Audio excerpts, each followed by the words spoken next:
Saatnya kita memasuki prayer of illumination, doa memohon penerangan Roh Kudus, Roh Yesus Kristus, agar kita melihat kebenaran firman-Nya. Mari kita berdoa.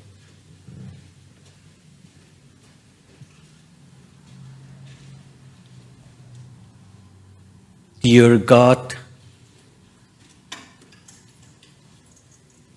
we want to walk as a child of the light. We want to follow the light of the world. We want to follow Jesus. You set the stars to give light to the world. The stars of our life is Jesus. In Him there is no darkness at all. The night and the day are both alike.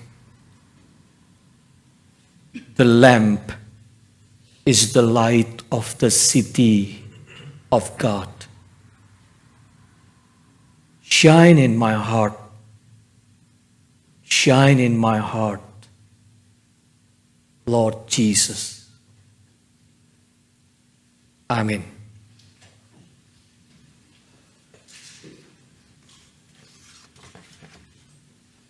Saudara sekalian, pembacaan Injil pada hari ini diambil dari Yohanes pasal 9. Sebenarnya seluruh kisah yang tak terpisahkan, mulai dari ayat 1, tetapi kita untuk hari ini kita membaca hanya Yohanes 9 ayat 24 sampai dengan 41. Saya undang jemaat kembali untuk bangkit berdiri selama bacaan Alkitab.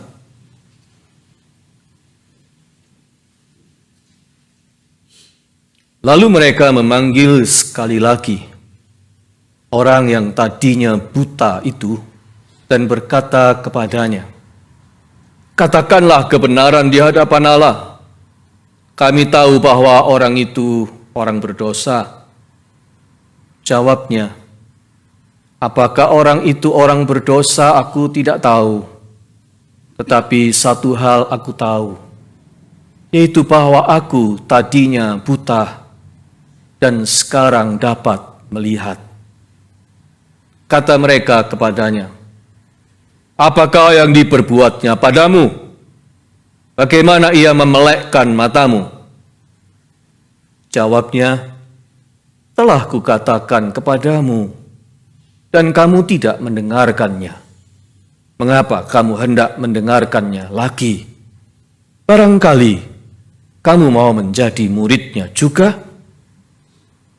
Sambil mengejek mereka, berkata kepadanya, "Engkau murid orang itu, tetapi kami murid-murid Musa. Kami tahu bahwa Allah telah berfirman kepada Musa, tetapi tentang Dia itu kami tidak tahu dari mana Ia datang." Jawab orang itu kepada mereka, "Aneh juga bahwa kamu tidak tahu dari mana Ia datang, sedangkan Ia telah memelekkan mataku.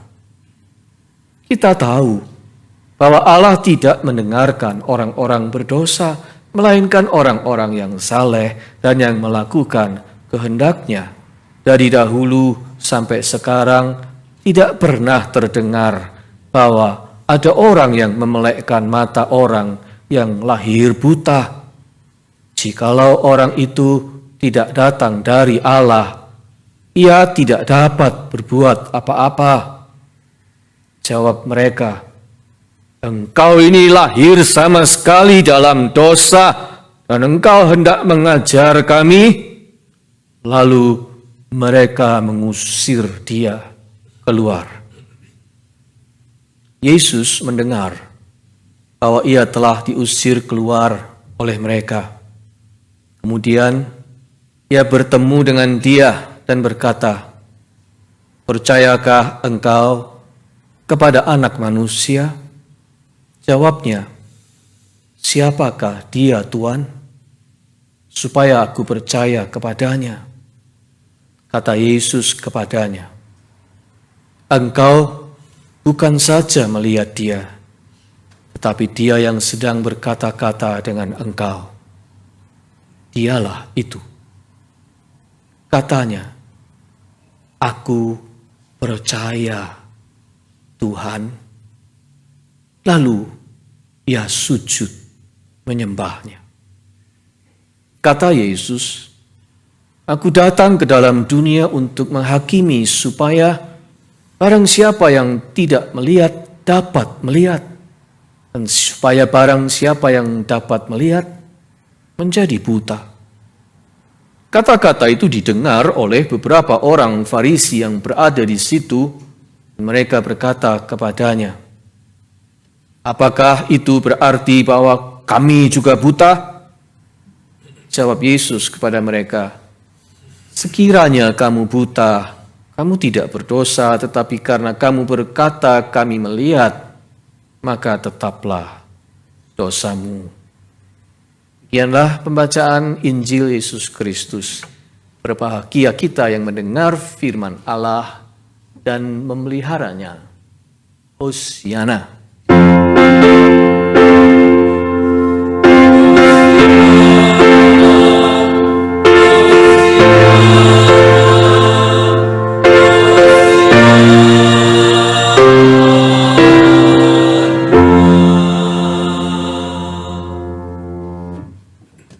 Jemaat dipersilakan duduk kembali.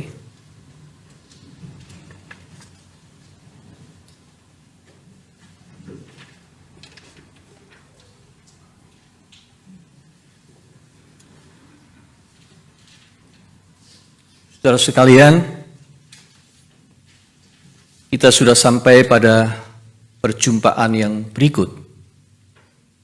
The next encounter. Perjumpaan Yesus dengan seorang yang lahir buta dan kemudian dijelitkan. Seorang gadis belasan tahun dari Utah naik ke panggung American Got Talent sambil membawa gitarnya. Dia hendak menyanyikan sebuah lagu country, kayak Pak Rocky gitu. Bawa gitar, mau nyanyi lagu country. Ketika ditanya apa alasan yang mendorongnya tampil di panggung AGT, dia memberikan jawaban yang lugu dan membuat semua orang terharu.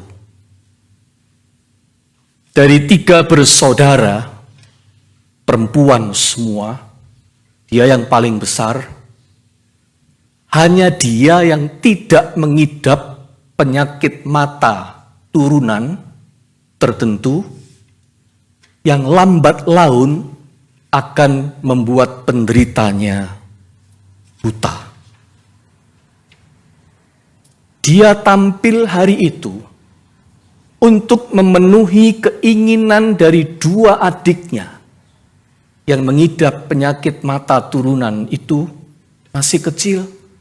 Dan yang satu kacamatanya sudah tebal sekali.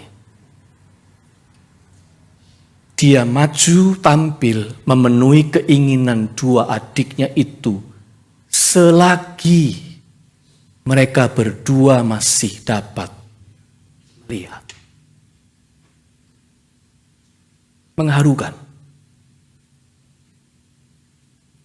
Selagi masih bisa melihat, belum buta total.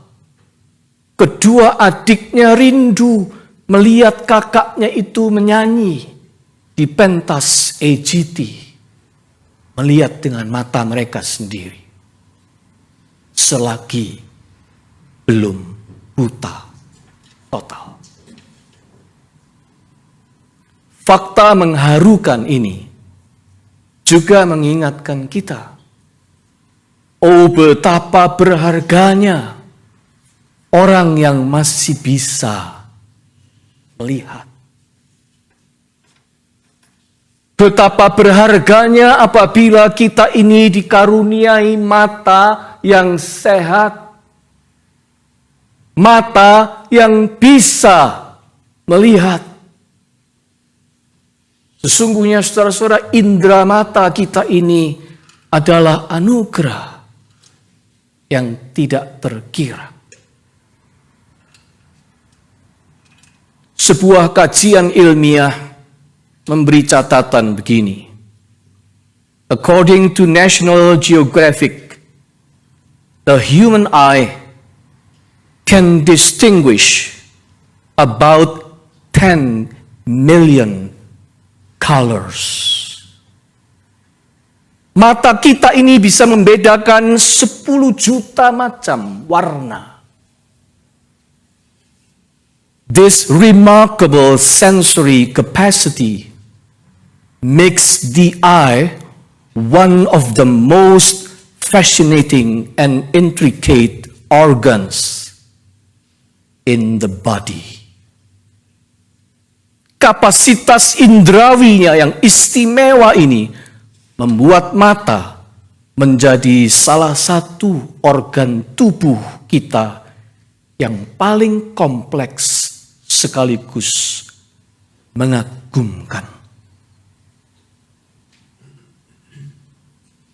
Masalahnya, organ tubuh yang sangat baik dan berharga ini tidak selalu dipakai dengan baik dan optimal.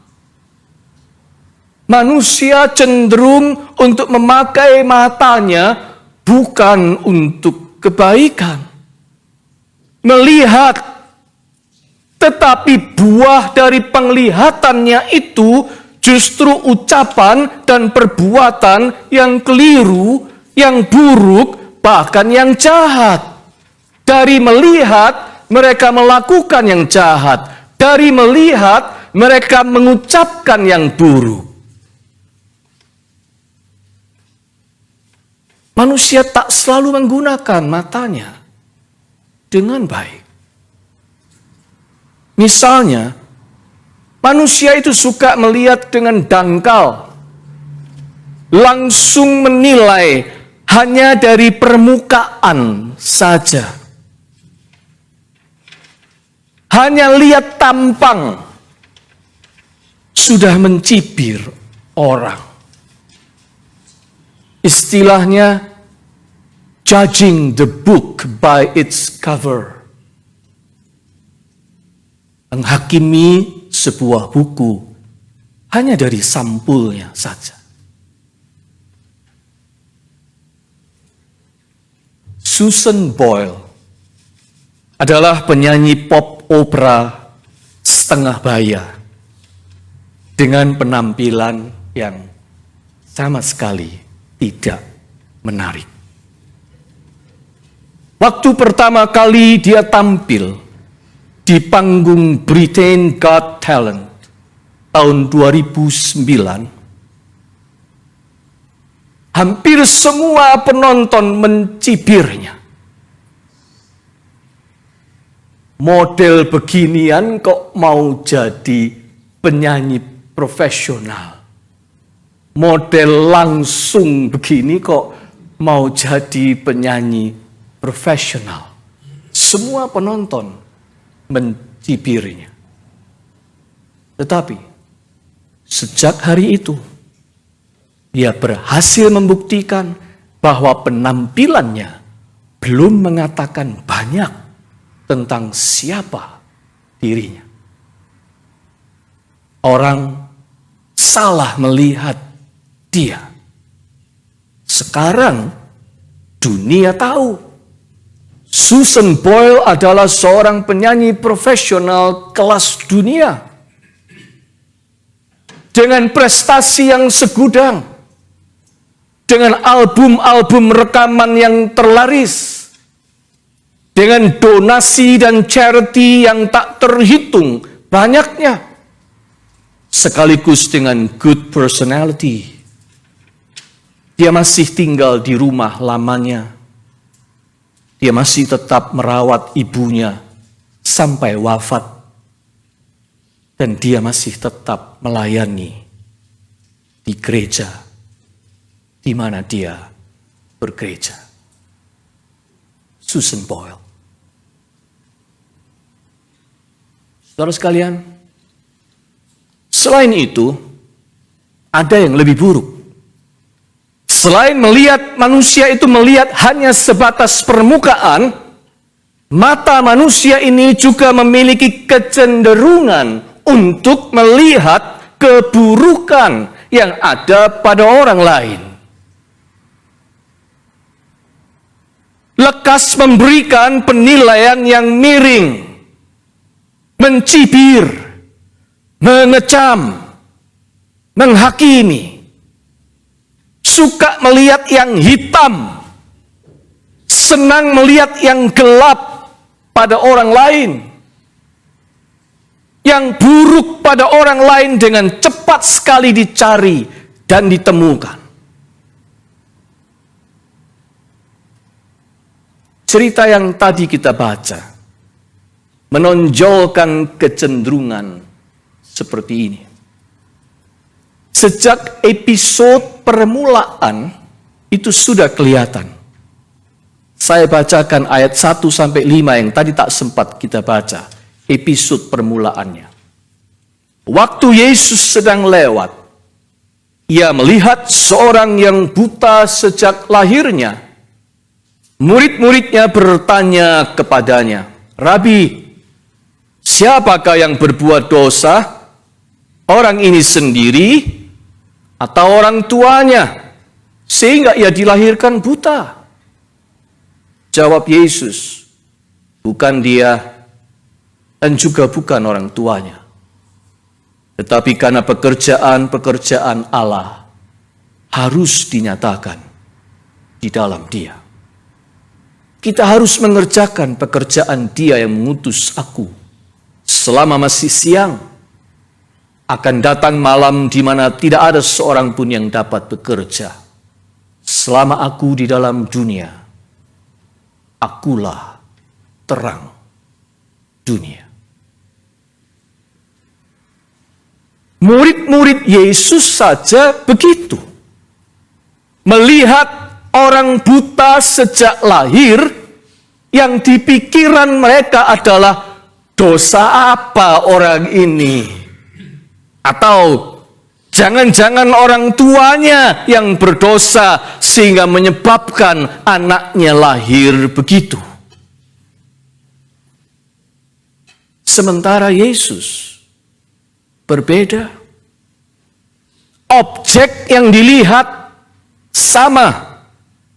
Murid-murid melihat dosa. Yesus melihat possibility dan opportunity untuk pekerjaan Allah dinyatakan di dalam diri orang buta itu. Amat berbeda. Nanti selanjutnya, saudara-saudara, setelah orang buta itu dicelikkan, cerita ini anehnya masih berlanjut dengan perdebatan soal dosa. Dosamu. Kaum Farisi terus berusaha untuk mengingkari mujizat itu dengan melontarkan tuduhan, Yesus itu orang berdosa. Mana mungkin melakukan hal itu? Ayat 24. Namun nanti sesudah tidak berdaya oleh fakta bahwa si buta yang sejak lahir itu memang sekarang bisa melihat karena Yesus, ganti mereka menuduh si buta itu berdosa. Engkau ini lahir sama sekali dalam dosa. Engkau hendak mengajar kami? Lalu mereka mengusir dia keluar. Ayat 34. Dengan kata lain, Di mata orang-orang Farisi itu cuma ada satu, yaitu dosanya orang lain. Kalau tidak dosanya Yesus, ya dosanya orang buta yang dilahirkan. Ini dosanya siapa? Dosanya siapa? Yang ada cuma itu, dosamu. Itulah satu-satunya kacamata yang mereka punya, yang mereka pakai. Kacamata dosamu, salahmu, kurangmu, jelekmu, burukmu. Akibatnya, pekerjaan Allah apapun tidak bisa mereka lihat. Seorang pujangga Eropa kuno yang bernama Christine de Pizan menulis begini. A person whose head is bowed and whose eyes are heavy cannot look at the light. Orang yang kepalanya menunduk dan matanya berat atau cenderung memejam tidak dapat melihat cahaya. Orang yang selalu melihat dosa dan keburukannya orang lain seperti orang yang matanya berat, gagal melihat terang yang nyata-nyata sedang bersinar di hadapannya. Gagal melihat kebaikan, gagal melihat keindahan, gagal melihat kebenaran yang nyata-nyata sedang terpancar di dekatnya. Yesus itu terang dunia, the light of the world. Dia nyata-nyata hadir di situ. Dia melakukan pekerjaan Allah di dalam diri orang buta itu. Dekat sekali. Tetapi orang-orang Farisi itu tidak melihat terang yang sedang bersinar itu. Mata mereka cuma dipenuhi oleh kesalahan orang lain, oleh penghakiman, oleh kedengkian, oleh kemarahan, oleh sinisme dan kebencian. Mata mereka itu berat, mata mereka itu gelap. Mereka punya mata, tetapi mereka tidak sungguh-sungguh melihat.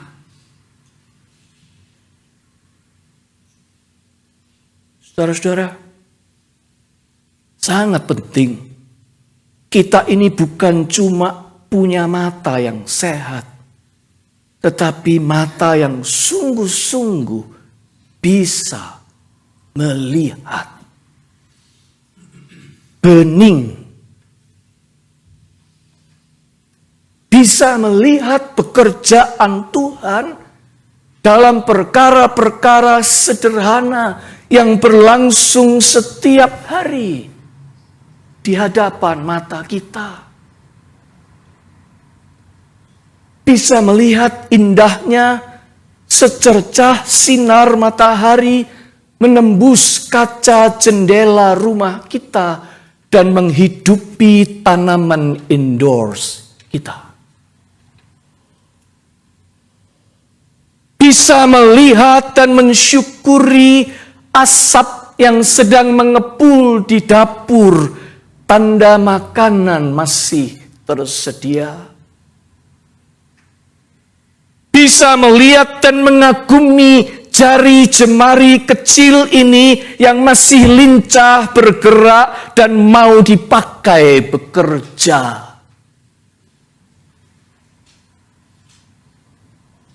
Bisa melihat terang inspirasi pada buku yang sedang kita baca.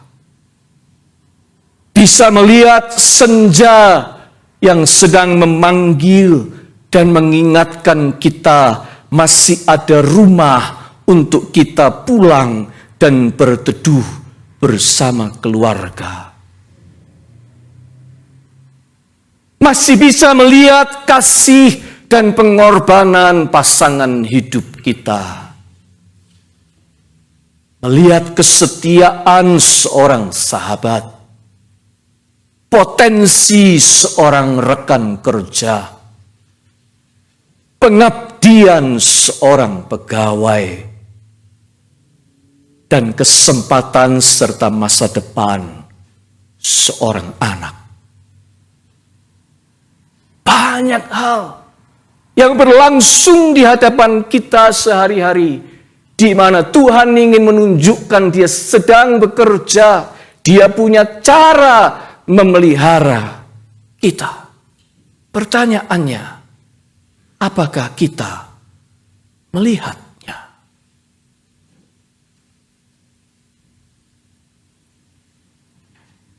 Sejujurnya, saudara-saudara, dan sayangnya, dunia kita ini dipenuhi oleh orang-orang yang punya mata, tetapi tidak melihat. Oleh karena itu, sebagai orang-orang Kristen, murid-murid Yesus, kita perlu belajar untuk melihat sebagaimana Yesus melihat. Sebab itulah yang sedang Yesus ajarkan kepada murid-muridnya dalam cerita ini. Pada diri orang yang buta sejak lahir itu, Yesus tidak melihat dosa. Yesus melihat pekerjaan Allah. Yesus tidak melihat ketidakberdayaan. Yesus melihat kesempatan. Yesus tidak mengajak untuk mempertanyakan ini dosa siapa. Yesus mengajak bertanya apa yang bisa kita lakukan. Yesus tidak meladeni sebuah spekulasi, melainkan Dia memperagakan sebuah aksi. Pada Yesus tidak ada kegelapan, hanya ada the light, cahaya. Itu sebabnya dalam doa iluminasi yang saya ucapkan tadi di depan, terdengar kerinduan untuk to walk as a child of the light, to follow the light of the world, to follow Jesus.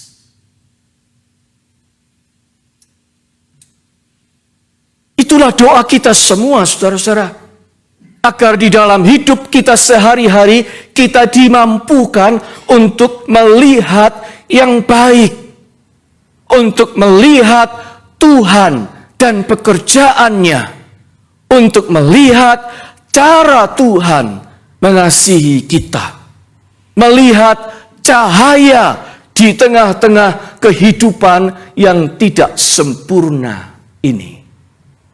Yes, there is crack in everything, but that's how the light gets in. Ada banyak crack menunjukkan ketidaksempurnaan hidup ini. Tapi dari celah-celah crack itulah justru cahaya masuk bersinar. Bukan? Anak-anak terang melihat terang. Melihat kesempatan di tengah himpitan keadaan. Melihat kesempatan berdoa di saat kesesakan. Melihat kesempatan bernyanyi di saat joyful moment. Melihat kesempatan berbagi giving back di saat diberkati. Melihat celah pengharapan di tengah-tengah tantangan kesulitan. Melihat panggilan untuk berbenah di tengah kacaunya keadaan.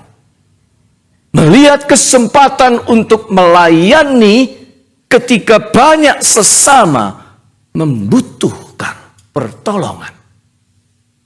Melihat seruan untuk berdoa syafaat ketika dunia ini sedang bergolak. Anak-anak terang melihat terang. Saudara-saudara, mengharukan bahwa adik-adik yang nyaris buta dalam cerita saya di depan tadi, bukannya iri pada kakaknya, melainkan mereka rindu melihat potensi kakaknya yang tidak buta itu berkembang, tampil di panggung AGT, dan dihargai orang. Mereka potentially buta, tetapi incredibly bisa melihat. Melihat yang indah, melihat kebaikan ada pada orang lain. Actually, they have beautiful eyes. Seperti kata artis Hollywood klasik kelahiran Belgia, Audrey Hepburn. Audrey Hepburn berkata, "For beautiful lips speak only words of kindness. For beautiful eyes look for the good in others." Mata yang indah melihat kebaikan yang ada pada orang lain. Di Minggu Prapaskah keempat ini, marilah kita menyambut ajakan Tuhan untuk menanggalkan kacamata hitam yang menggelapkan pandangan mata kita, lalu mengarahkan mata kita menatap kepada Yesus, Sang Terang dunia. Melihat terangnya, berjalan mengikuti Dia, serta ikut memantulkan terang itu kepada sekitar kita. Melihat sebagaimana Dia melihat, supaya yang gelap jadi remang pagi, dan yang remang jadi siang terang, sehingga dalam hidup kita kuasa Kristus nyata, rahmani dan cemerlang. Amin.